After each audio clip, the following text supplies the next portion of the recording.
ஆண்டவராக இயேசு கிறிஸ்துவின் நாமத்தில் என் அன்பின் வாழ்த்துக்கள். இந்த செய்தியின் மூலமாய் உங்களை சந்திப்பதில் நான் மகிழ்ச்சி அடைகிறேன். தயவு செய்து இந்த செய்தி உங்களுக்கு ஆசீர்வாதமாக இருந்தால் இதை மற்றவர்களுக்கு பகிர்ந்து அவர்களையும் தேவனுக்கு நேராய் நடத்துங்கள். சத்தியத்தை அறிந்து கொள்வதற்கு உதவி செய்யுங்கள். ஆண்டவர் தாமே உங்களை ஆசீர்வதிப்பார். இன்றைக்கு நம்முடைய தியானத்திற்காக நாம் தெரிந்து கொள்கிற வேத வசனம் புலம்பலின் புஸ்தகம் 3ஆம் அதிகாரம் 31ஆம் வசனம். ஆண்டவர் என்றென்றைக்கும் கைவிட மாட்டார். நம்முடைய ஆண்டவர் என்றென்றைக்கும் கைவிட மாட்டார். இதை எரேமியா இஸ்ரவேல் ஜனங்கள் யூதாவின் ராஜ்யம் பாபிலோனுக்கு சிறையாக போகிறது. அவர்கள் சிறையாக புறப்பட்டு போகும் பொழுது அந்த ஜனங்களுக்காக அவன் புலம்பி எழுதப்பட்டதுதான், அவன் கண்ணீர் வடித்து எழுதப்பட்டதுதான், அவன் துக்கப்பட்டு எழுதப்பட்டதுதான் இந்த புலம்பலின் புஸ்தகம். இந்த புலம்பலின் புஸ்தகத்தில் அவன் சொல்லும் பொழுது ஒரு காரியத்தை அவர் சொல்லுகிறார். நம்முடைய ஆண்டவர் என்றென்றைக்கும் நம்மை கைவிட மாட்டார். நம்மை கைவிட்டதைப் போல ஒரு சூழ்நிலை இருக்கிறது, ஆனால் நம்மை கைவிட மாட்டார். நம்மை விட்டு விலகினதைப் போல ஒரு சூழ்நிலை இருந்தது, ஆனால் நம்மை விட்டு விலக மாட்டார். இதை எரேமியா நன்றாக அறிந்திருந்தார். அதனால் இதை சொல்லுகிறார். நீங்கள் வேதத்தில் உற்று ஆராய்ந்து பார்த்தீர்களேனால் அகஸ்வேரு ராஜா ஜெரக்ஸ் என்று சொல்லுகிற அவனுடைய வாழ்க்கையில், அவனுடைய ராஜ்யத்தில் நெகேமியா பானபத்திரக்காரன். ஒரு அடிமையை அந்த அளவுக்கு உயரத்தில் வைக்க மாட்டார்கள். பாபிலோன் தேசத்தில் நேபுகாத் நேச்சார் அடுத்த ஸ்தானத்தில் இருக்கிறார். பெல்ஷாத்சார் காலத்திலேயும் தானியேல் உயர்த்தப்பட்டார். தரிவு காலத்தில், கோரேசுவின் காலத்தில் தானியேலின் காரியம் ஜெயமாக இருந்தது. 2ஆம் 3ஆம் அந்த தலைவர்களில் ஒருவராக இருந்த தானியேல் பின்பு அவர் ராஜாவுக்கு அடுத்த ஸ்தானத்தில் உயர்த்தப்பட்டார். இதெல்லாம் அடிமைகளுக்கு எப்பொழுதுமே நடந்திராத ஒன்று. அவர் கைவிடாத தேவன். யோசேப்பு கூட கைவிடப்பட்டதைப் போல he feels like that God forgot him. அவரை மறந்து விட்டார் என்று யோசேப்பு நினைத்தார். ஆனால் கர்த்தர் யோசேப்போடு கூட இருந்தார் என்று வேதம் சொல்லுகிறது. அப்போ நீங்களும் நானும் நம்முடைய சூழ்நிலையில் பார்த்து நம்மை மறந்து விட்டார் என்று சொல்லுவோம். ஆனால் நம்மை மறக்கிறவர் அல்ல. அந்த சூழ்நிலையில் அவரும் நம்மோடு கூட கடந்து வருகிறவர் என்பதை நாம் மறந்துவிடக்கூடாது.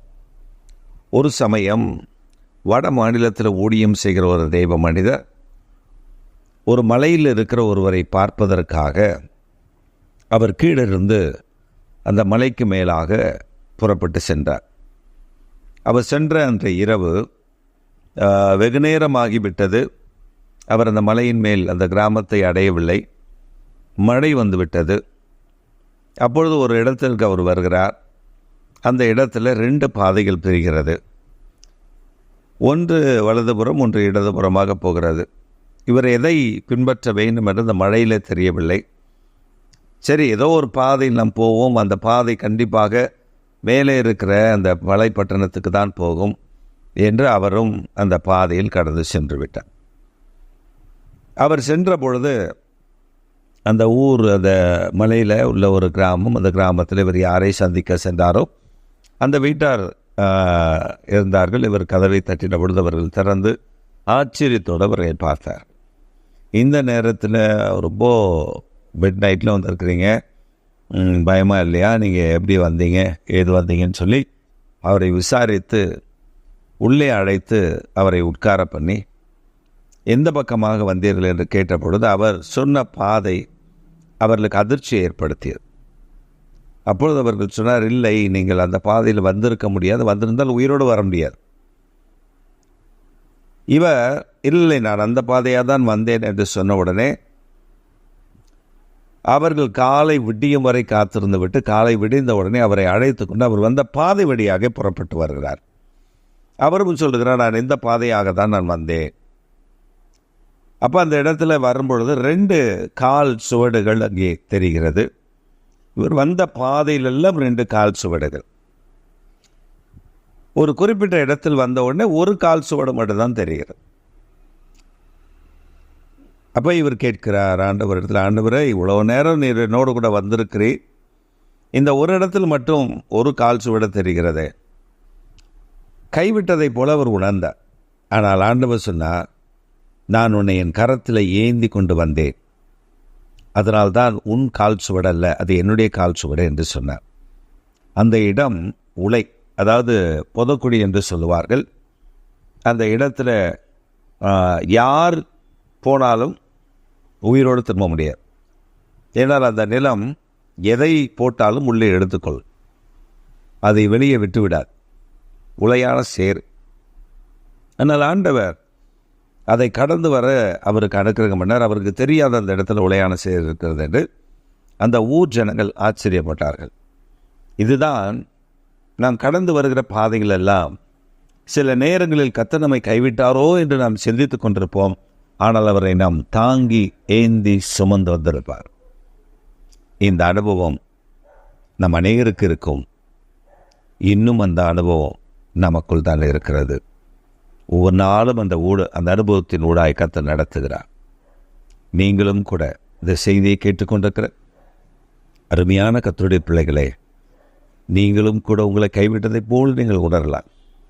உங்களை கர்த்தர் விட்டுவிட்டதை போல நீங்கள் உணரலாம்.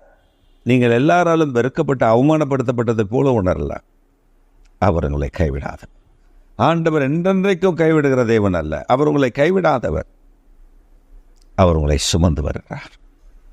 தன் தகப்பன் பிள்ளையை சுமப்பது போல, தாய் தன் பிள்ளையை தூக்கி சுமக்கிறது போல உங்களை கர்த்தர் சுமந்து வருகிறார். மறந்து விடாது. அதை நினைத்த ஆண்டவரை துதியுங்கள். கர்த்தர் நல்லவர்.